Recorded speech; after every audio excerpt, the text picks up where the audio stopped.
Salut à tous, dans ce troisième épisode de Comics Hardcover, je voulais vous parler d'un personnage que j'aime beaucoup, mais dont l'histoire n'a pas forcément été tendre avec lui. Je veux parler de Jason Todd, alias le deuxième Robin, alias Red Hood. Alors pour ceux d'entre vous qui connaissent pas ou peu le personnage, je vais tenter de vous faire un rapide résumé sur son histoire. Dans un premier temps, pour sa version avant les New 52, puisque c'est celle qui concerne le comics VF d'aujourd'hui, et ensuite les changements effectués avec le passage au New 52, puisque ça ce sera pour la VO.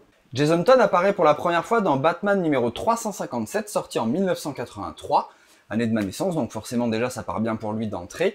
À ce moment-là, Dick Grayson vient de quitter Batman et Gotham pour rejoindre les Teen Titans à New York. Du coup, DC Comics veut pas trop bousculer son public, c'est pourquoi le jeune garçon sera tout d'abord un copycat de Grayson, puisqu'il est fils d'acrobate dont les parents ont été tués par Killer Croc. Original ? Et il sera alors adopté par Batman. Il est identique à Grayson trait pour trait jusque dans le caractère, à l'exception d'une seule chose, Jason Todd est blond. Ça arrive, sauf que par contre, pour revêtir le costume de Robin, la première fois, eh bien, il se teindra en brun, parce qu'on n'a jamais vu de rouge-gorge blond. En même temps, on n'a jamais vu de rouge-gorge brun non plus. Merde, c'est pas ça alors. Et le pire, c'est qu'à l'époque, le public a été super réceptif. Ouais, mais ça, c'était avant. Parce que quelques années après, alors je pense que les gars de chez DC ont dû réaliser que c'était peut-être abusé de remplacer Robin par un copier-coller. Ils ont alors profité des events de l'époque pour redéfinir ses origines. Et là, du coup, Jason est devenu l'opposé de Grayson. Impulsif, colérique, rempli de rage, il devient même un orphelin des rues, dont le père, criminel de bas étage, va finir assassiné en prison où il pugeait une perte de perpétuité, et sa mère, droguée notoire, mourra d'une overdose. Là, forcément, tout de suite, c'est beaucoup moins glam. Pour vivre, Jason vole des pièces détachées de voitures, et il va rencontrer Batman alors qu'il essaye de voler les roues de la Batmobile. En même temps, je peux le comprendre, parce que la Batmobile, c'est quand même super stylé, les roues de la Batmobile, ça court pas les rues non plus, d'autant qu'en plus, à ce moment-là, Batman avait quand même oublié de remettre les antivols sur les jantes. Ce con. Du coup, Batman va le prendre sous son aile, normal, hein, en même temps, il a quand même eu les gaufres d'essayer de voler les roues de la Batmobile, donc il y a respect, et il va déceler en lui le potentiel d'un Robin. Donc du coup, énorme contraste, puisqu'on passe de Grayson l'acrobate à Jason, l'enfant des rues de Gotham. Bon, par contre, on a quand même un Robin hyper violent, qui a du mal à se contrôler, et il se dit même qu'il aurait tué un criminel de sang-froid, brisant du coup ainsi le code d'honneur de Batman. Par la suite, Jason va apprendre que sa mère biologique est en fait toujours en vie, et partant à sa recherche, il va tomber sur le Joker, qui après l'avoir allègrement passé à tabac, va tout simplement le tuer, puisque Batman va arriver trop tard pour le sauver. Et de là, on n'entendra plus parler de Jason Todd pendant presque 20 ans, jusqu'à la saga Silence en 2005, où Batman va rencontrer une version adulte de Jason Todd, mais qui au final se révélera être Gueule d'Argile, qui en fait avait pris son apparence pour faire péter les plombs à Batman. Alors on apprendra peu de temps après qu'en fait, à cause de Superboy Prime qui a altéré la réalité, Jason Todd a été ressuscité, il a réussi à sortir tout seul de son cercueil, avant de tomber dans le coma pendant 1 an à cause des blessures non guéries de sa rencontre avec le Joker. De là, il va être récupéré par Talia al Ghul, qui, pour lui rendre la mémoire, va le plonger dans un puits de Lazare pendant que son père s'y baignait. Et en fait, l'énergie du puits, combinée à la présence de Raz, vont profondément affecter la personnalité de Jason. Tu m'étonnes. Oh, you touch my tra-la-la. My ding-ding. Considérant alors que sa mort a jamais été vraiment vengée, il va décider, après s'être entraîné, de retourner à Gotham City pour se faire justice. Et quand il va confronter Batman et que celui-ci ne va exprimer aucun regret quant au fait de ne pas avoir tué le Joker pour ce qu'il a fait à Jason, il va complètement devenir fou de rage et il va décider d'adopter l'identité de Red Hood, qui, je le rappelle, était l'alias utilisé par le Joker avant de devenir le prince du crime. Par la suite, je vais faire court, son costume a connu quelques changements, tout comme ses intentions d'ailleurs, puisque Jason est un personnage instable, violent, qui est armé de 2 pistolets, et qui n'hésite pas à tuer pour arriver à ses fins, que ça soit en bien ou en mal. D'ailleurs, il a fait quelques séjours à Arkham, mais ça franchement, je peux le comprendre. Parce que bon, si on résume, on a quand même un enfant de parents criminels et ou drogués qui vit dans la rue, qui vole des roues de voiture pour vivre, qui apprend qu'il a été adopté et que sa mère biologique est toujours en vie, qui en partant à sa recherche va tomber sur un fou furieux qui va le défoncer le crâne et qui va le tuer. Il va être ensuite ressuscité, il va sortir tout seul de son cercueil, il sera récupéré à ce moment-là par une autre psychopathe qui va le plonger dans un puits de Lazare où se baigne déjà un vieux fou allié. Et enfin pour terminer, son mentor qui lui dit au casque qu'il a aucun regret d'avoir laissé vivre son assassin. Franchement, le VDM d'or est attribué à Jason Todd. J'étais amnésique. Pour que ma mémoire revienne, on m'a fait prendre un bain radioactif puant avec un vieux à poil. VDM. Et maintenant que je vous ai présenté rapidement le personnage, on peut passer au comics VF du jour.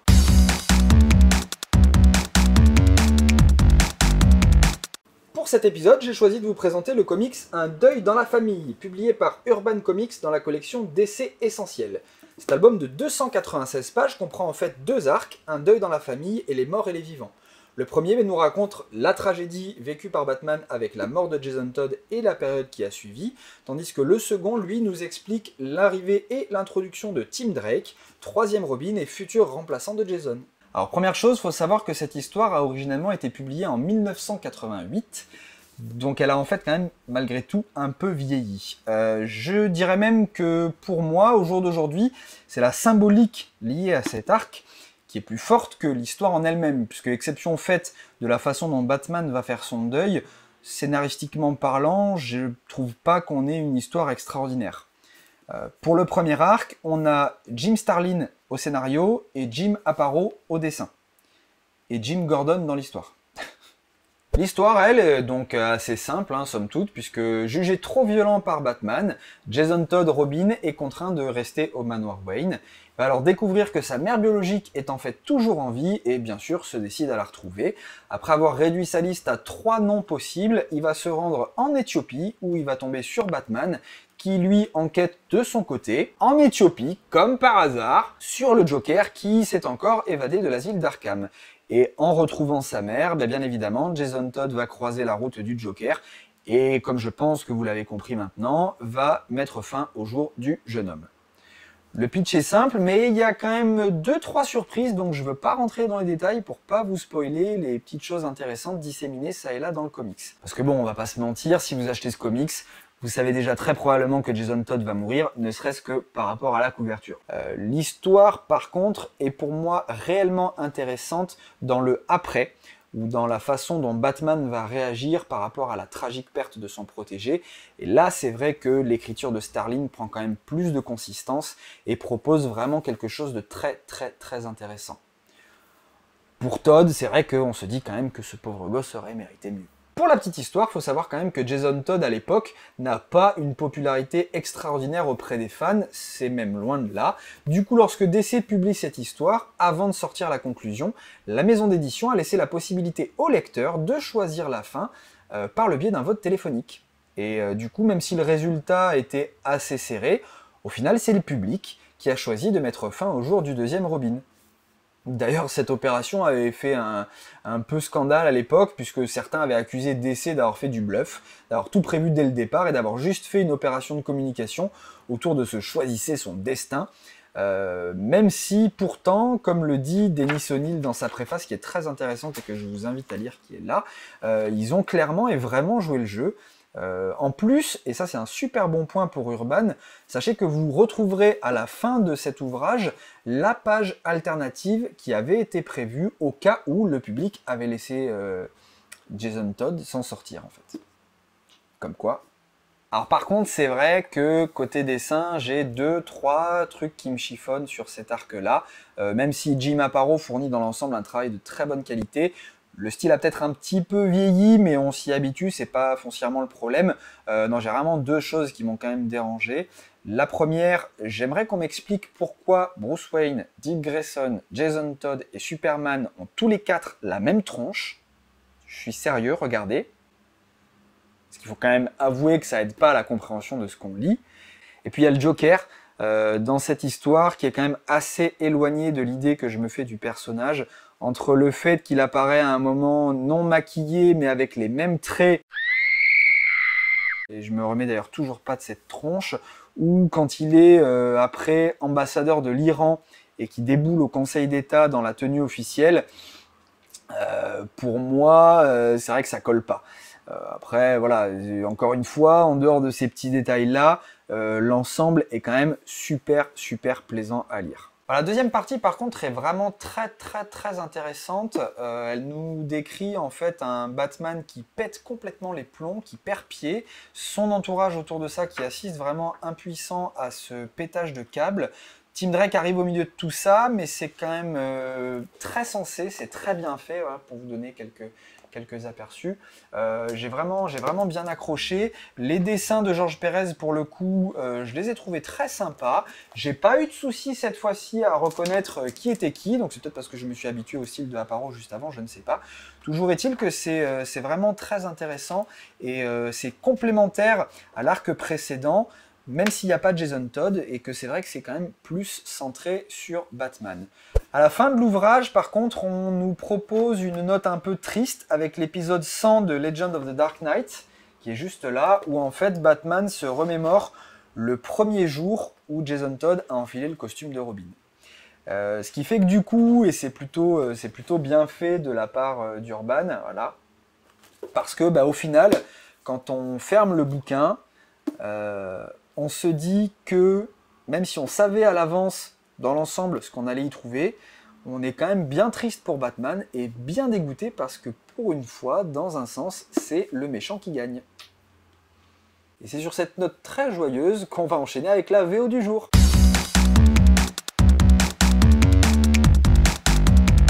Juste avant d'attaquer la présentation du comics VO d'aujourd'hui, je vais vous parler des changements de continuité qu'a connu Jason Todd avec les New 52. Parce que oui, comme s'il n'en avait pas suffisamment chié comme ça, les New 52 ont quelque peu modifié l'histoire de notre Red Hood. Mais au final, pas forcément tant que ça, et plutôt même simplifié, pas forcément en mal. Du coup, en gros, son histoire de base reste exactement la même, exception faite qu'enfant il vivait de vol à la tire et non plus de vol de roue. On est quand même au 21e siècle, en même temps, faut pas déconner, et qui va croiser la route de Batman après avoir volé le docteur Leslie Tompkins. Il restera un Robin toujours imprévisible et très violent. Par contre, on oublie aussi tout ce qui est adoption mère biologique, puisque c'est en retrouvant sa mère qu'il croyait morte d'une overdose qu'il va croiser la route du Joker. Pour sa résurrection, là aussi, pour l'instant bien évidemment, il n'est fait mention que du puits de Lazare. Alors avec le début des New 52, on a affaire à un Red Hood qui, a priori, est dans une optique différente, puisqu'il chercherait à faire amende honorable de ses péchés. Du côté des gentils. Des gentils, oui, mais des gentils mercenaires aux méthodes quand même assez particulières. Et du coup, on embraye avec la présentation du comics d'aujourd'hui. Il s'agit du volume 1 de la série Red Hood and the Outlaws, qui s'intitule Redemption, qui est écrit par Scott Lobdell et dessiné par Kenneth Rocafort. Rocafort, pas Roquefort. Allez, c'est bon, je l'ai fait celle-là, on peut enchaîner.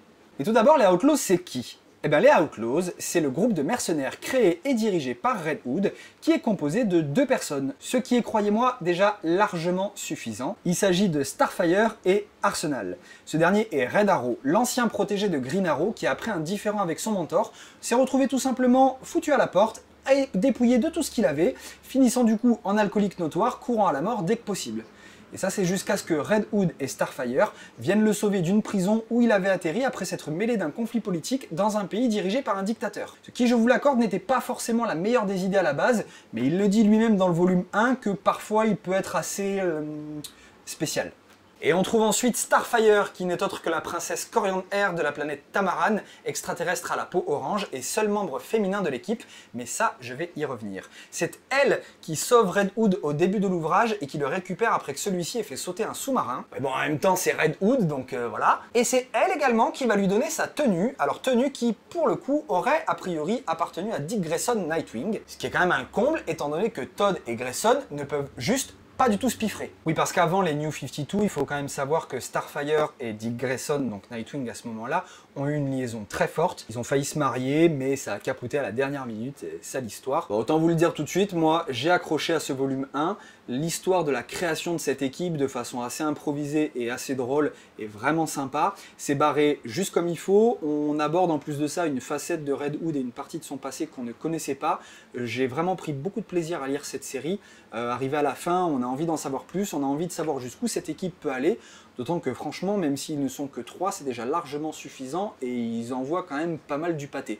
Graphiquement, j'ai trouvé ça très sympa aussi, j'ai trouvé que Rocafort avait fait du très bon boulot dessus. Chaque personnage est bien représenté, les couleurs sont fortes, mais ça reste toujours visuellement très très sympa.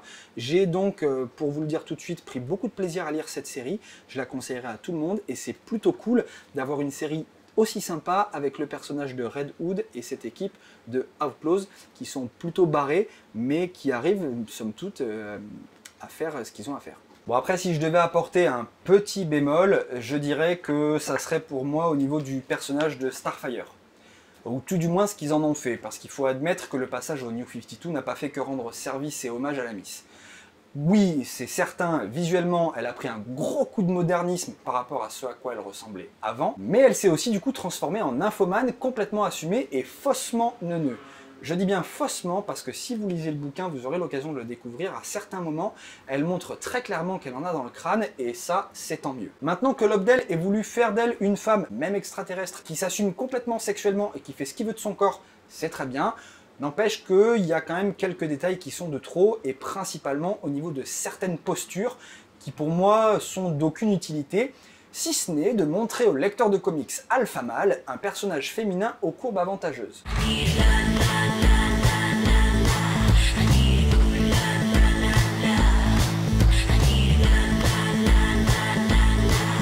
Après, c'est pas nouveau dans les comics, et même si ça vient pas gâcher l'histoire en soi, je trouve juste que c'était pas forcément nécessaire de le faire autant.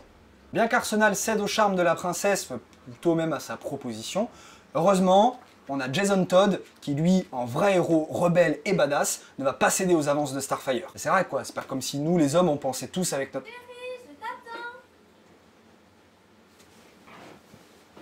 Bah bien évidemment que Jason Todd a craqué, puisque même s'il est badass à souhait, il reste avant tout un homme. Dans l'ensemble, cette série est vraiment très agréable à lire, on trouve de l'action, du mystique, de l'humour, on en apprend un petit peu plus sur Red Hood, et on a même une pointe de nostalgie. Pour moi, ce volume 1, même s'il est parfois un petit peu décousu, vaut quand même très largement le détour. Je le recommande vivement aux fans du personnage, aussi aux fans de cambrure. Et on termine tout de suite avec les 2 minutes en plus.